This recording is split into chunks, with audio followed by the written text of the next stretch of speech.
بسم الله الرحمن الرحيم. إن الحمد لله نحمده ونستعينه ونستغفره ونعوذ بالله تبارك وتعالى من شرور أنفسنا ومن سيئات أعمالنا. من يهده الله فلا مضل له ومن يضلل فلا هادي له، وأشهد أن لا إله إلا الله وحده لا شريك له، وأشهد أن محمدا عبده ورسوله وصفيه وخليله وخيرته من خلقه أجمعين، آمين.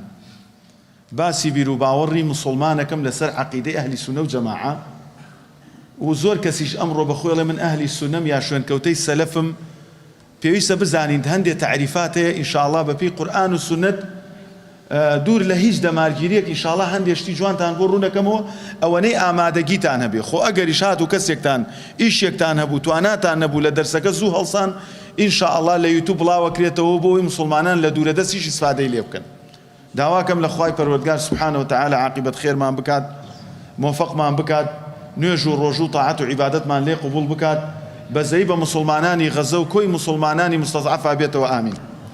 خۆشەویستان، لە دەرسی یەکەم هەندێک شیکاریەکەین بۆ بیر و باوەڕ، و هەندێک شیکاریەکەین بۆ سەلەف، و هەندێک شیکاریەکەین بۆ بەناساندنی ئەهلی سونە و جەماعە، و هەندێک خەسائیسی ئەهلی سونە و جەماعە ئینشاءڵڵا ئیترەچینە ناو دەرسەکەمانەوە. طبعا خۆشەویستان، ئێوە بە بەردەوامە بیستن ئەڵێ فڵانە کەس عەقیدە و عەقیدە وا و عەقیدە ئەمە. عەقیدە یعنی چییە؟ هي من العقد، وەک چۆن بڵێ عەقدێک ئەنووسیتەوە، وهو الربط، چۆن شتێک ڕەبتەکەی ئەڵێ فڵانە شتت ڕەبت کردووە بەستوتە، یاخود ڕاکێشان و تەماسک، شتێکەوە ها دەسەخێتە ناو دەستێک و تەماسوکی پێ ئەەکەی، یاخود الإثبات، وەکو شتێک کە ثابت بێ. ومنه اليقين والجزم، لەگەڵ ئەوەشا ئینسان ئەبێ یەقینی هەبێ و عەزم جەزم کا لەسەر ئەو بیر و باوەڕە. خۆشەویستان، عەقیدە یەکێکە لەو خاڵانەی الحكم الذي لا يقبل الشك فيه لدى معتقده. عەقیدە زانین یعنی چی؟ یعنی ئەو شتەیە کە لە لای خاوەنی بیر و باوەڕەکە نابێ شک و گومانت هەبێ، نابێ ئینسان شک و گومانی هەبێ.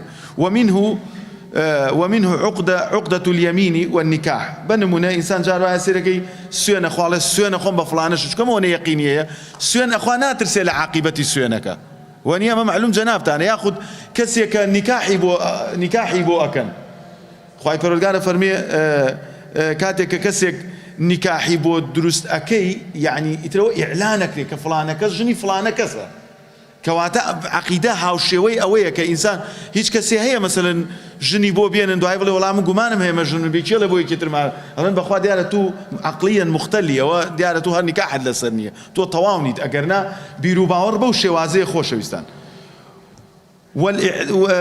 كعقيدة وجود الله وبعث الرسل، وەکو چۆن بڵێ ئینسانی مسلمان بیر و باوەڕی وایە کە پەروەردگار وجودی هەیە و پێیانبەرانی ناردووە. ئینشاءڵڵا چینە سەرەوە.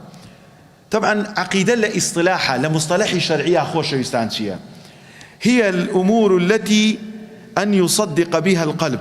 عقيدة بيرتية لو يكضل باب راستي بزانيت وتطمئن إليها النفوس، نفسش للايا سكناي بقري أو بيوتري عقيدة، حتى تكون يقينا ثابتا لا يمازحها ريب. هتا وكوايل يدي لدلا أو أند ثابت به هيت شكو قمانك تياناتشت ولا يخالطها الشك، شك شي تيكل نابيت. الإيمان الجازم الذي لا يتطرق إليه شك لدى معتقده. إيمان بأندازيك أو عقيدة دامزراوة بيه بهيش شوازيك لو درجيه وهيش تيكنية بدأ لدليب تتناود قماني بودروسكاو بيه بي خلط يعني، ويكون مطابقا للواقع لا يقبل شكا ولا ظنا. فإن لم يصل العلم إلى درجة اليقين الجازم لا يسمى عقيدة. خۆشەویستان، ئەبێ عەقیدە مطابق بێ بۆ واقع. سەتوو بڵێ وەڵام من لە خوا ئەترسم، هەموو کردەوەکانە دژیەوە بێ، بڵێ من بیر و باوەڕم وایە قورئان حکمم بکات، خۆت ئیش بە قورئان نەکەی، پێت وابێ بڵێ فڵانەشت تاوانە خۆت بیکەی، خەڵکەڵێ ئەمە چییە؟ ئەم کابرایە هەموو قسەکانت پێچەوانەی بیر و باوەڕەکەتە، بۆیە بەوە ناوتری عەقیدە. عەقیدە ئەوەیە ئەصلها ثابت وفرعها في السماء تؤتي أكلها كل حين بإذن ربها. وەکو دار چۆن چەسپاوە گوڵ و سەداری وا هەیە مەسەلەن لە زەویاتە مەترە 2 مەتری لە زەویاتە 5 مەتر بەرزەوە بۆ سەرەکەی گوێزێک لەو بندەسەوە ئەدا، بۆ ئەمە لەبەرەوەی ئەسڵەکەی سابتە. عەقیدەش بریتیە لەوە. خۆشەویستان، بۆیە ئەگەر هاتووە عەقیدەیەک عیلمەکەی نەگەیشتە ئەو دەرەجەی کەوەها جازم بێ و ڕنگدانەوەی هەبێ لە ژیانی ڕۆژانەیە، ئەوە پێی ناوترێ عەقیدە. طبعا بيروباوري إسلامي يعني بيروباوري مسلمان هي الإيمان الجازم بربوبية الله سبحانه وتعالى وألوهيته وأسماء صفاته وملائكته وكتبه ورسله واليوم الآخر والقدر خيره وشره. بيروباوري إنساني مسلمان أويك إنسان إيماني هبي بالربوبية پروردگار وألوهية پروردگار. ألوهية يعني پرستش على عقيدة، وأسماء صفات پروردگار ولله الأسماء الحسنى فادعوه بها. پروردگار ناوگلێکی جوانەیە کە نەوەت و نۆ ناوە هاواری پێ بکەن. بریتی بێ لەوەی کە ئیمانی هەیە بە مەلائیکەتەکان کە ئێمە نەمان بینیوە. بیروباوەڕی بە کتێبەکانێک کە قورئانیش کتێبی خۆمانە، ورسله بڕای بە هەموو پێغەمبەران هەیە، و بڕای بە ڕۆژی قیامەت هەیە، و بڕای بە قەزا و قەدەر هەیە، خێر و شەڕ، وسائر ما ثبت من أمور الغيب، وأوشي پەنهانە لە غەیبا ئیمانی پێ هەیە، وأصول الدين، وبالرواي ببن مكاني آيين هي كبريتية لإسلامي بيروز، وما أجمع عليه السلف الصالح، وأوي سلفي صالح لسري كودنجن. سلف يعني شيء يعني أواني كبريتية للصحابة ولتابعين وأتباع تابعين. والتسليم التام لله تعالى في الأمر بيويست بطواوتيت وتسليم الله أو بي أو تري عقيدة وبيروباور لإسلامه بطواوتي خو تسليم الله كي، والحكم والطاعة والاتباع لرسوله صلى الله عليه وسلم. حكم بدينا كيف كي إطاعة جرايلي بيغمركي صلى الله عليه وسلم شان كوتي أو بي عليه الصلاة والسلام. إذا أطلقت فهي عقيدة أهل السنة والجماعة. أما بريتيا لعقيدة أهل السنة وجماعة زور كس أمرو بخويا من أهل السنة وجماعة، لأنها هي الإسلام الحق الذي ارتضاه الله دينا لعباده. لغير عقيدة أهل السنة وجماعة خواي پروردگار بهيج جور دينك رازينية أو بوي آقامان لوبير. وهي عقيدة القرون الثلاثة المفضلة من الصحابة والتابعين وتابعيهم بإحسان. بويا خوش ويستان وبرزان عقيدة أهل السنة وجماعة كپروردگار رازية بو بندكاني بريتيا لو عقيدة كسي قرني زيرين بردوية يسر لا صحابة كان كلا سردمي في غمر بنا عليه الصلاة والسلام، ودواي صحابة كان تابعي كأوان هاتون وتابعي تابعيهم، يعني سي قرني مفضل هي أو عقيدة ما أبي لأوان ورقريم. طبعا هندي ناوي ترهيا لعقيدة أهل السنة وجماعة بوا أو تري وتري التوحيد. والله فلانة كس توحيدية موحدة وميدا كين هل وانا خوينا نعبيه بو راب وارنو بو قالتو بو دكان داري بو خلطان يا بيلين السنة فلان كس سنتي أهل السنة خواب كاوش هربو ناو دكان داري نبيه براستي بيه يا بيلين أصلي دين، يا بيلين فقهي أكبر تيجيشني جورا، يا بيلين شريعة أمانة هموي كوملنا يكن كأهل السنة جماعة بي رازية، يا بيلين إيمان بريتيا لو إيماني كزور بي خلق من إيمان دارو إسلام مخوشة. إمجا خوش إنسان أتينا بابتي السلف. سلف للغة يعني شيء يعني هو ما مضى وتقدم لزمانوانية، يعني أويك الرويشتو بيش كوتو يعني رويشتو باشا، يعني الجماعة المتقدمون أو القوم المتقدمون في السير، يعني أو قوميك وهالا بيش إيما الرويشتون ياخد أو قومي لبيش إيما ون رئكا. طبعا لقرآن شابلغا هي لسر أما أفرميت فلما آسفونا انتقمنا منهم فأغرقناهم أجمعين. كاتي إيمان توشي أسفكر پروردگار فرمي انتقام من ليه سندن طولمان ليه سندن فأغرقناهم أجمعين هميان من غرق كرت فجعلناهم سلفا كردمان بشي كردمان بسلف كردمان ببيشين ومثلا للآخرين كردمان بنمونا قليك بوشي بۆ دوای خۆیان ئەوانمان کردە عیبرەت بۆ دوای خۆیان ئیتر وەکو علەما فەرمێ ئەی جعلناهم سلفا متقدمين لمن عمل بعملهم ئەوانمان کردە پێشین بۆ ئەو کەسانی کە لە دوای ئەوان دێن کردەوە بە کردەوەکانیان ئەکەن وذلك ليعتبر بهم من بعدهم بۆ ئەوەی خەڵکی دوای ئەوان اعتیباری پێوە بکە ئیسا ئەڵێن بە نمونە باسی پیاوچاکانەکەن باسی سوفیانی ثەوریەکەن باسی کۆمەڵی خەڵکی علەمای ترەکەن تو حەز ئەکەی وەک ئەوان بی لەولاوە باسی حەجاجی کوڕی سفی سەقەفیەکەن تو حەز ناکەی وەک حەجاج بۆیە زۆر گرنگە ئینسانی مسلمان بزانێ کاتێک کە بە سەلەف ناویان ئەبا ليعتبر بهم من بعدهم بۆ ئەوەی دوای خۆیان ئیعتیباریان لێوە وەربگرن وليتعظ بهم الآخرون بۆ ئەوەی ئەوانی لە دوای ئەوان دێن ها فێری پند و ئامۆژگاری بن. سەکاتێ باسی فیرعەونەکەی قورآنە خوێنیتەوە سەرکەشەکەی فرعون زۆر عەجیبە، یاخود سەیری هامانەکەی، یاخود سەیری قارونەکەی. یعنی ئەمە بەڵگەدەرە لەسەر ئەوەی کە قورآنە خوێنیتەوە پێویستە تۆ ئیعتی بخۆمە چیرۆک نییە.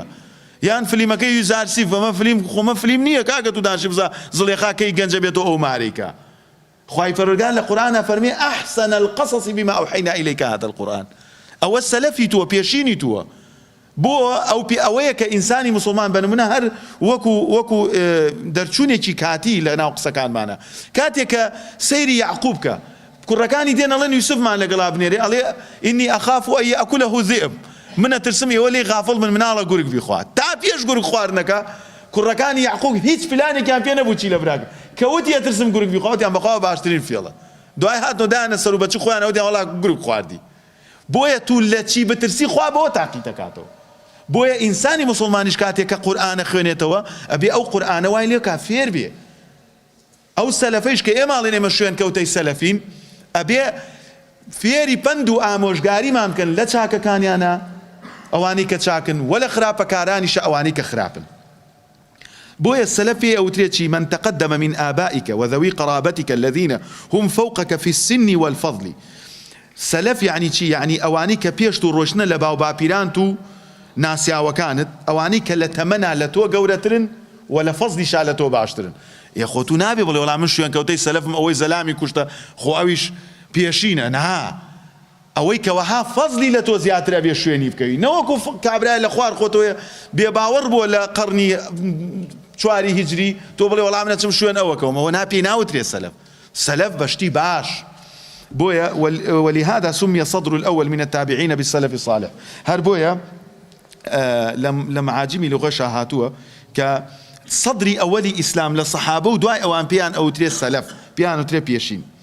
طبعا السلف لمصطلح شرعية يعني شي، يعني إذا أطلق السلف عند علماء الاعتقاد كاتيك أو تري السلف للاي زاناياني اعتقاد، فإن تعريفاتهم تدور حول أصحاب القرون الثلاثة الأولى المفضلة من الصحابة والتابعين وتابعيهم بإحسان ممن شهد لهم رسول الله صلى الله عليه وسلم بالخيرية. كاتيكتو هر كاتيكوت برجوت وتيان سلف مثلا سلفين كيو تبيرد سلف كيو تبيرد أو سلفك شيء أبي أمل دوري كوبينوا أم قرنية سيكا للاي علماء كاتك تعريفية كان تدور حول أصحاب القرون الثلاثة لدور هاولان، يعني لدور صاحبه خلشي سيقرنك أجوليتوا وثمان صحابة أواني كدواي الصحابة هاتنا أواني أن بينيو كصحابي أن بينيو بيغمى صلى الله عليه وسلم وصفي أو جيل أكاد بيانو تريدشي جيلي قروني مفضل امجا بيغمى صلى الله عليه وسلم ممن شهد لهم رسول الله بالخيرية بخير شاهدي بويان دعوة. فأصحاب هذه القرون المباركة أفضل الأمة على الإطلاق. أو جيلي كبيان الله سلفوا أو سيجيلا باشترين خلشي أمة. وأئمة الدين الذين اختارهم الله تعالى لصحبة نبيه صلى الله عليه وسلم باشا بو بيرناكيتو تو اسريش دانا وبخوت لي سلفي بخوت لي جهادي بخوت لي توحيدي بخوت لينا بو خواي قورتوي أعمهم ناوزلد لخوت ناوى صوفي وأشعري وماتوريدي وكومل يدوكان وحزب وجروب التعاقم ولاين الدروس كردوا باشا إيما أونا مخلص بوين أري أو الله يبو عدالتي خويا بو إيما ينكذا هاولاني في غمر صلى الله عليه وسلم أو خد عن برسيوه كورا أما هردوكان إيما دامانا وبا الله شكون بو أو پروردگار أو جيلي هالبجاد كردي هاوري في غمر صلى الله عليه وسلم أي زاني أوانا وكو ابن مسعود فرمي پروردگار سيري دلي همو بندكاني كرد باشترين دليك دلي هاولكان بو كالقل في غمر صلى الله عليه وسلم توانيان جيان برنسر جياني سردمي في غمر عليه الصلاة والسلام زور قرز بو يعني كابرايا دولمن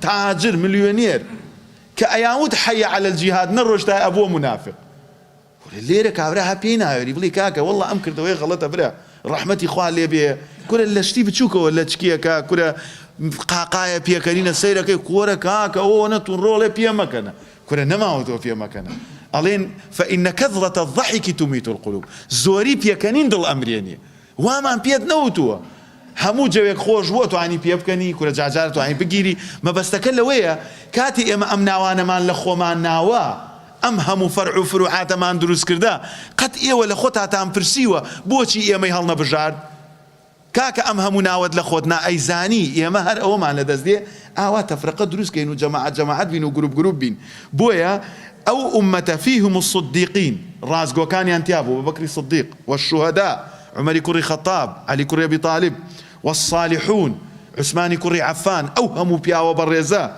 وأئمة الدين قوري أمة حبري أمة كبيتية لابن عباس رزاي خوالي لبيا كويس صحابة كان فقيب زاناب بشتيكي كم رازيب اختارهم الله تعالى لصحبة نبيه وتبليغ رسالته أواني دانا بوي دين بجينن يعني توسيك الصحابة رزاي خوالي بكاتيك في غمر صلى الله عليه وسلم وفاتك كوماليك لعرب رداء توشي رداء باللسر موضوع زكاة داناش بلين كل أخوان نعمتك داوة بابي خوين أو هم صحابيا كمي لخاكي حجازة ماوته وبنمنا لما كو مدينة ولا أطرافي أبي هموي هاتونا بو أمصار هموي رويشتونا بنمنا أبو أيوبي أنصاري لتمني هشتا صالة رويش لأسطنبول وفاتي كردو إسا قبرك إلين قبري أبو أيوبي أنصاري بو جياندني دينكي هم الراسخون في العلم أوان علم لأوان ورجيل يبرع أجر بيسد علم ورقري برو بو متقدمين برو بو أواني فيشو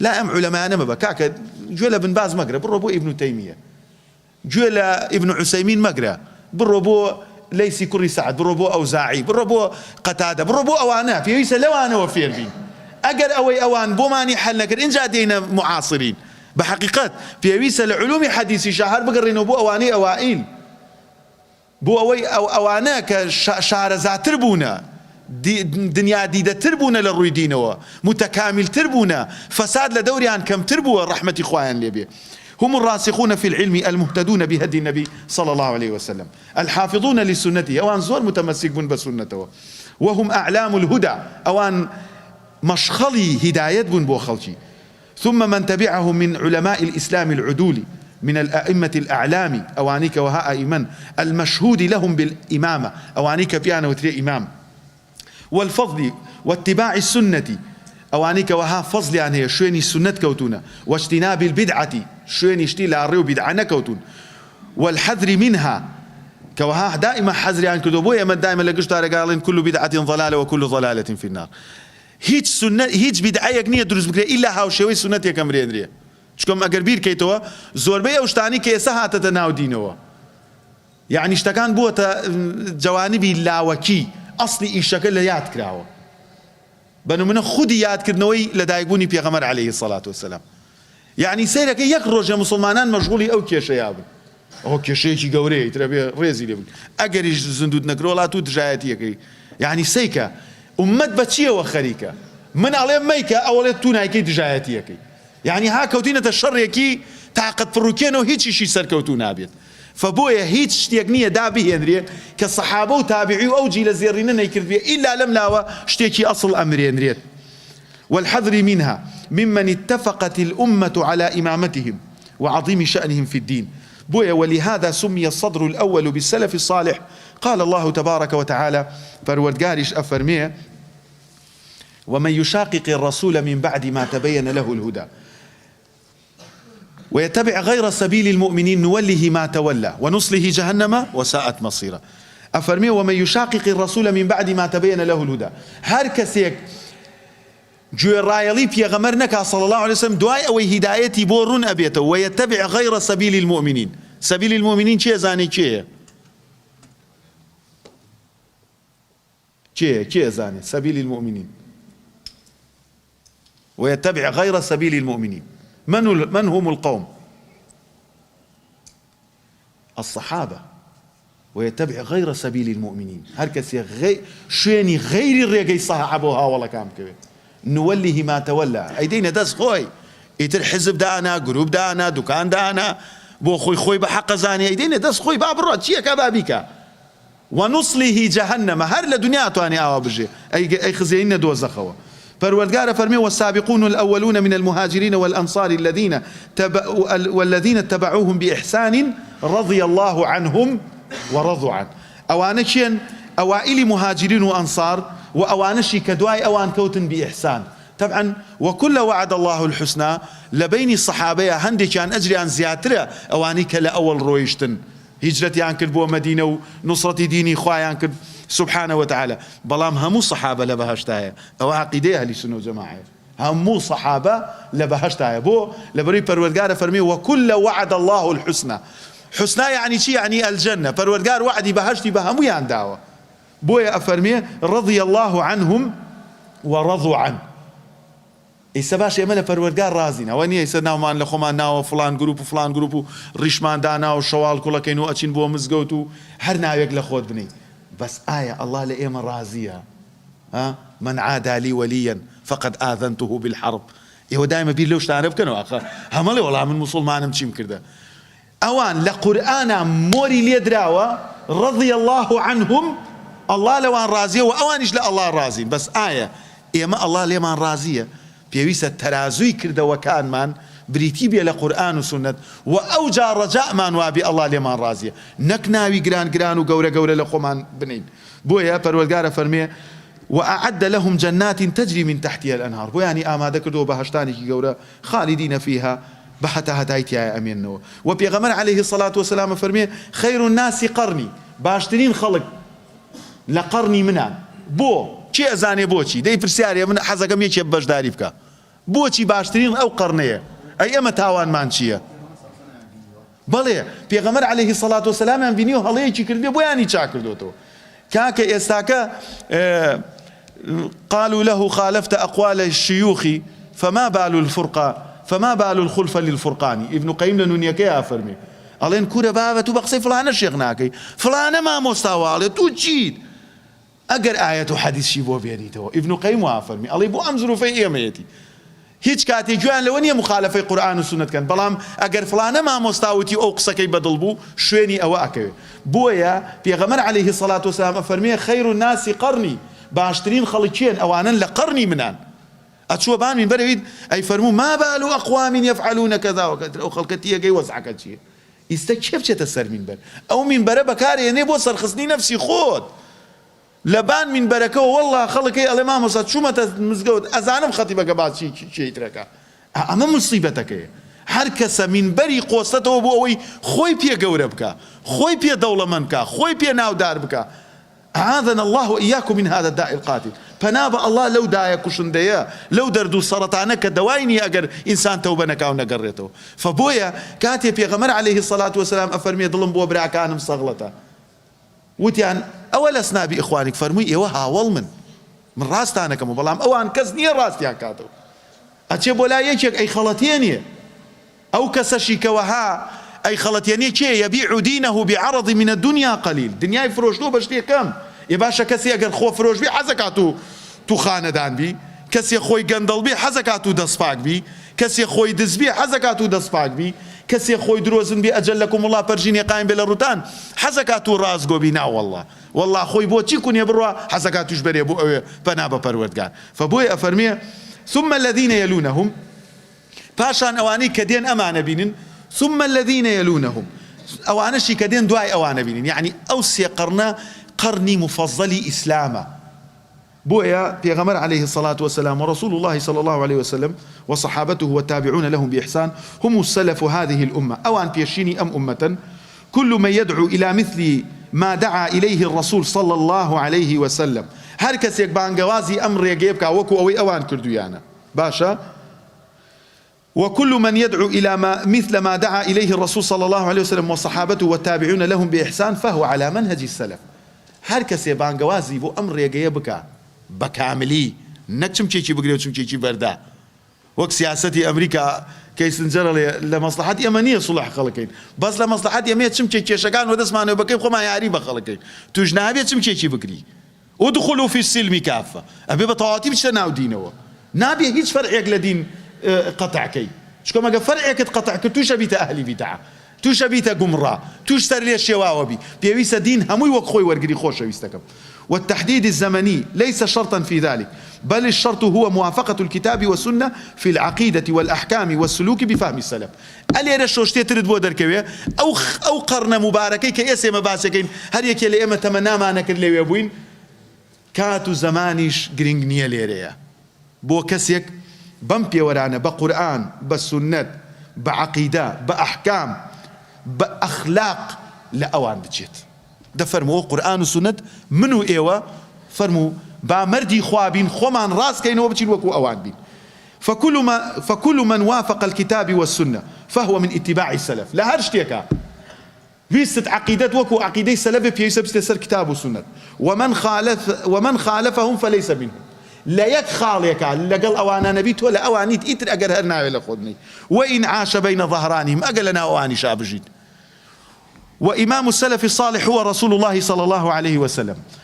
قوري سلف صالح شيء إمامك يعني بيغمري خوايا عليه الصلاة والسلام بويا پروردگارش بنص آيات فرميه محمد رسول الله صلى الله عليه وسلم والذين معه أوانيك لقلين أشداء على الكفار زور تندن برانبر بيباوران الرحماء بينهم لناو خويانا مهربان تو سيلم روجي متي كوتينا سيلم روجي متي كوتينا سيلم همو جروبي اما دروس مان كدو سلام ليك ناكين بختان بو يككين ردي يكتري ادينو اهانه بيككين سكاتي بيككين اويك وها خو خصلتي السلف واهل الاسلام رنجل لا ما بيلم روج قاره بويا بيغمر عليه الصلاه والسلام بصفتي امامي ايمان داران وأوان شيبنا الرحماء بينهم بزيان بيكتريا هاتتو عيبي يكتريان بوشيوا ريزيان ليكتري قرتوا دعاي خيريان بو يكتري كردوا تراهم ركعا سجدا يبتغون فضلا من الله ورضوانا سيماهم في وجوههم من أثر السجود لناوچواني أنا ديارة شرطش نية أو موريك ناوچوان علماء فرمون شرط نية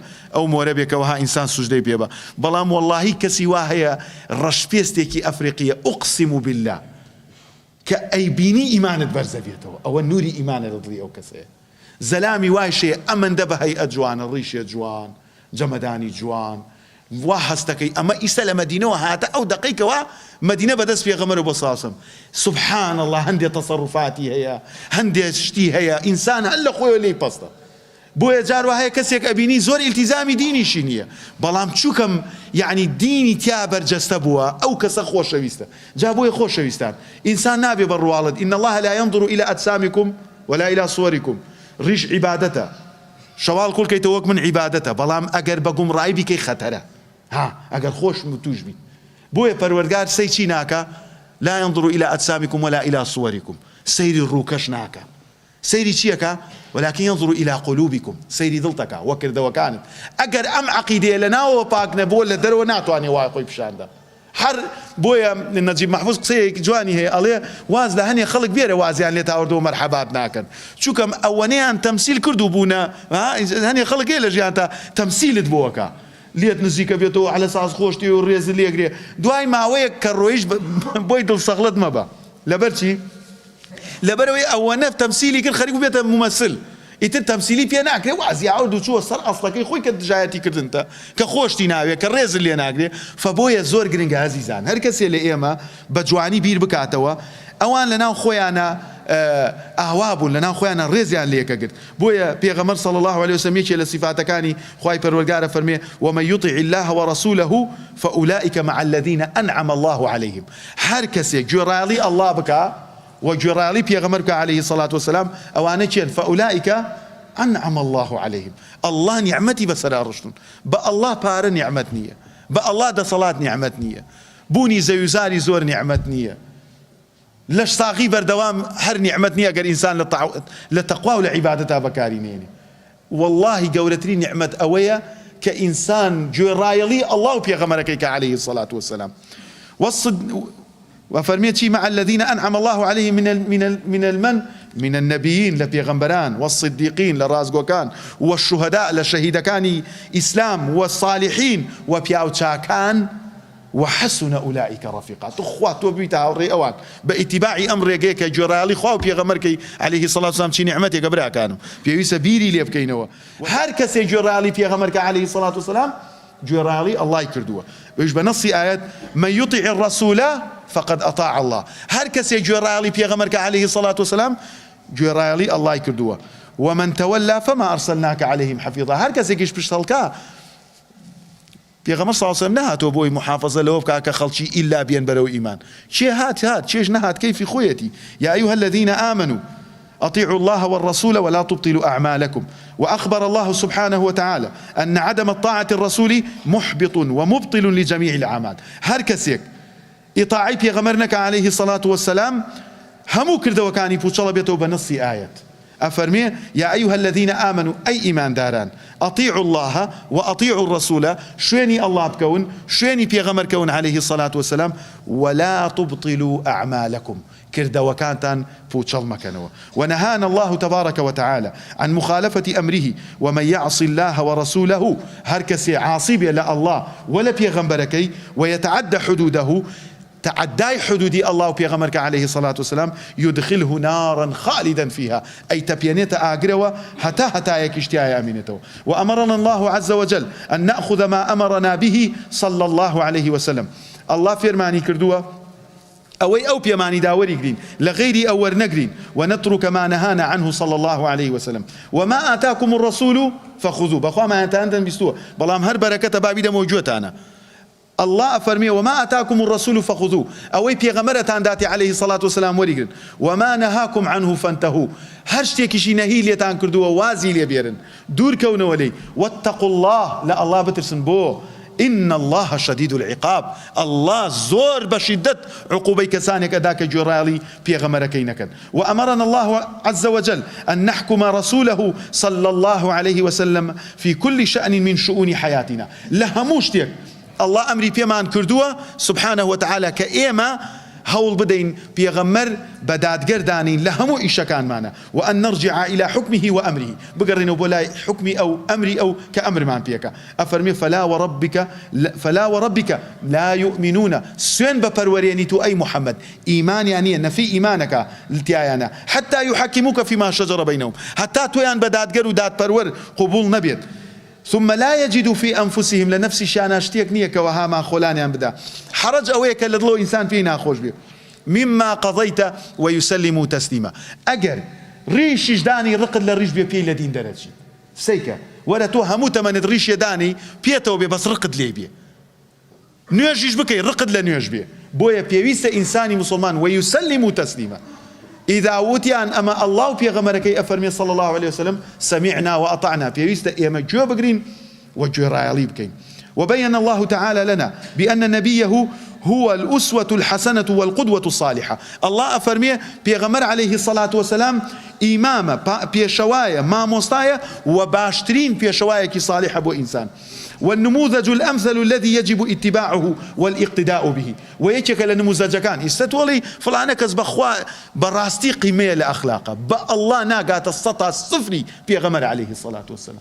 هر کەسێک تۆ ئیبینی لەم سەرزەویە عالمە مامۆستایە ئەهلی مزگەوتە پیا و معقولە ڕئیس عەشەتە بە هیچ شێوازێک لە هەموو ڕوویەکەوە نموزەجی ئەعلا بۆ هەموو ئینسانەکان پێغەمبەر عليه الصلاة والسلام. بۆیە ئەفەرمێ لقد كان لكم في رسول الله أسوة حسنة. ئێوە لە پێغەمبەر صلى الله عليه وسلم باشترین مامۆستاتان هەیە. لمن كان يرجو الله هر کەسێک ڕەجای وابێ بگاتە پەروەردگار واليوم الآخر بگاتە ڕۆژی قیامەت وذكر الله كثيرا زور يادي پروردگارك. وقرن الله جل وعلا رضاه برضا رسوله صلى الله عليه وسلم. الله مقارني كردو رازبوني الله لقر رازبوني بيغمر صلى الله عليه وسلم. والله ورسوله الله بيامبركي عليه الصلاة والسلام أحق أن يرضوه إن كانوا مؤمنين. بيويسا إن تو تشيوشي لخوت رازيكي الله بيغمر عليه الصلاة والسلام لغيري أو بابو خوي بلي هاتشي ود بابي لي أجر أو دوانت لي رازي نبي هيك نكردوه. وجعل اتباع رسوله صلى الله عليه وسلم علامة على محبته سبحانه وتعالى. يجي تل نشانه كاني خوشويستي پروردگار شوين كوتني تو بو بيغمر عليه الصلاة والسلام بنص آيات أفرمي قل إن كنتم تحبون الله أجر إيوا الله تان خوشوي يعني بيغمر صلى الله عليه وسلم بإيما بفرمي الله تان خوشوي فاتبعوني شوين من كون يحببكم الله خوش تانيوي ويغفر لكم وليتان خوش به لتي من ذنوبكم والله غفور رحيم. قل أطيعوا الله بيامبل شويني الله بكون والرسول شويني الرسول كي بكون صلى الله عليه وسلم فإن تولوا أجر بشتان هالكرد فإن الله لا يحب الكافرين. ليرة بكافرنا يبا هر كسيك بش لو دوانا هالكا پروردگار بيباوري خوش ناويت. ولهذا كان مرجع السلف الصالح رحمه الله عند التنازع هو كتاب الله تعالى وسنة رسوله صلى الله عليه وسلم. بويا سلف لفيش إيما هر شتێکیان هەبوایە مەرجەعیان بۆ ئاشتەوای و سڵح گەڕانەوەی گەورەیان بۆ دادگەری بریتی بوو لە پەروەردگار و پێغەمبەرەکەی صلى الله عليه وسلم. يا أيها الذين آمنوا أطيعوا الله وأطيعوا الرسول وأولي الأمر منكم فإن تنازعتم في شيء فردوه إلى الله والرسول إن كنتم تؤمنون بالله واليوم الآخر ذلك خير وأحسن تأويلا. أفرمي أي إيمان داران إطاعي الله بكن إطاعي بيغمر كان عليه الصلاة والسلام بلام إطاعة دوباره ناكاتو بولي أمر باشا. أطيعوا الله وأطيعوا الرسول وأولي الأمر منكم. قيد طاعة أولي الأمر بإطاعة الله ورسوله، يعني طاعتي ولي أمر مقيدة بطاعتي فرودقارو بيغمرك عليه الصلاة. أجر إطاعينا بيبو أودوانا إطاعينا أكلت.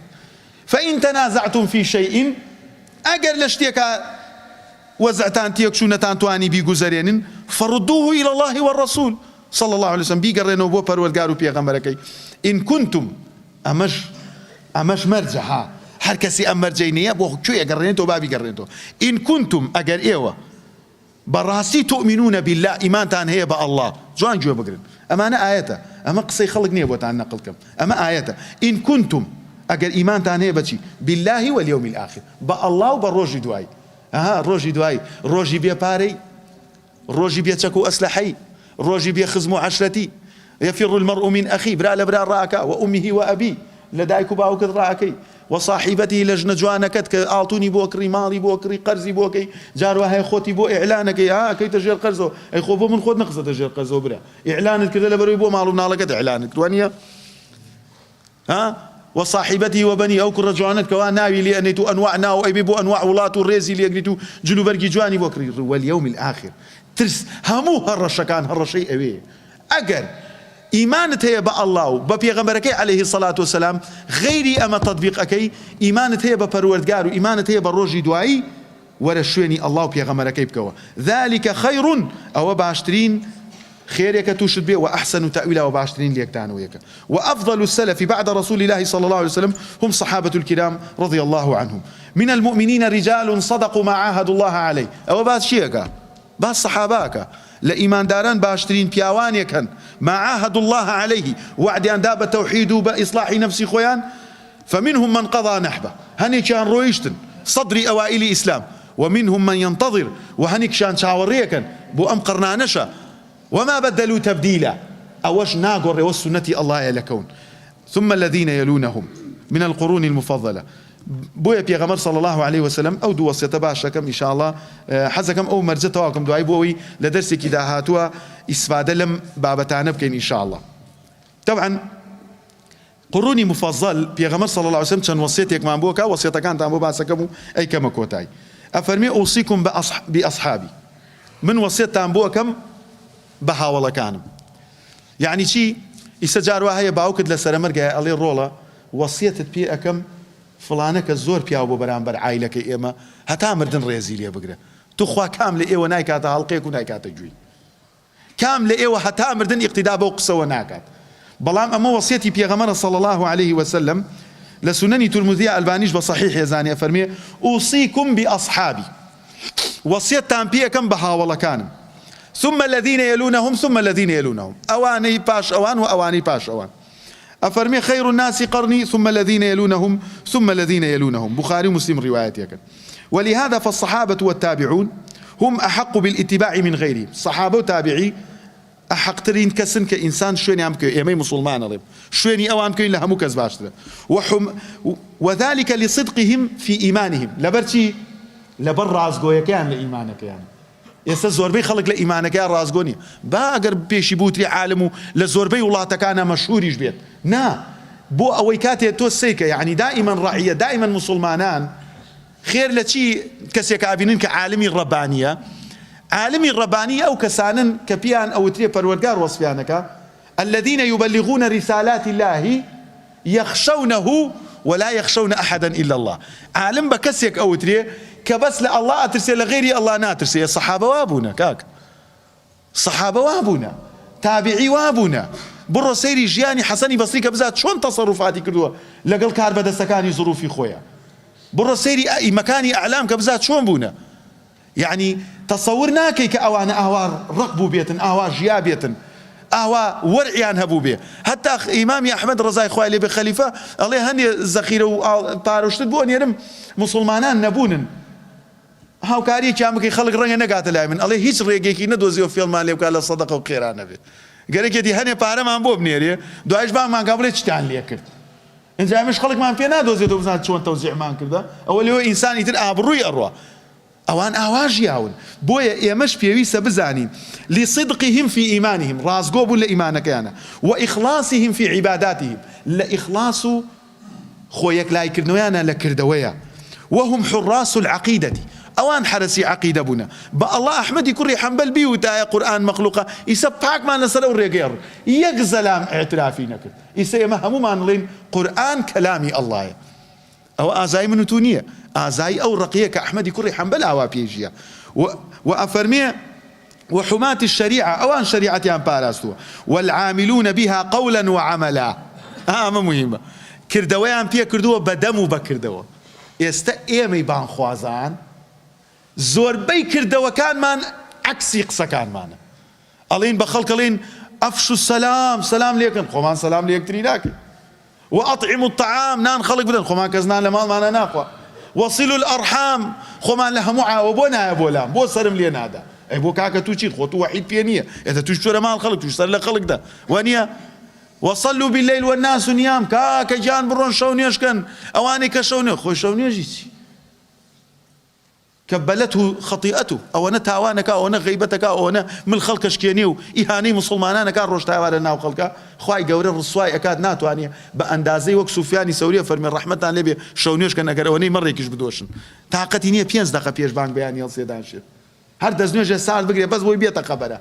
فبويا زور جرينجا اوان يعني بقول عمل لو كردوي ابون بقول عمل كل انسان زور مهمه كردوي لقل عمليه يقبي بويا پروردگار فرمي يا ايها الذين امنوا لما تقولون ما لا تفعلون. اي ايمان داران بوشتيك الين كردو كانت عن غيري اوي كبر مقتا عند الله ان تقولوا ما لا تفعلون. لا الله زور قوريه تو ادعاء اشتبكي تو غيري او برجستبكي. والقائمون عليها حقا وصدقا، وأوان وستاوب لسر أو كردوانا براستي وبرازقوي يعني لسر حق.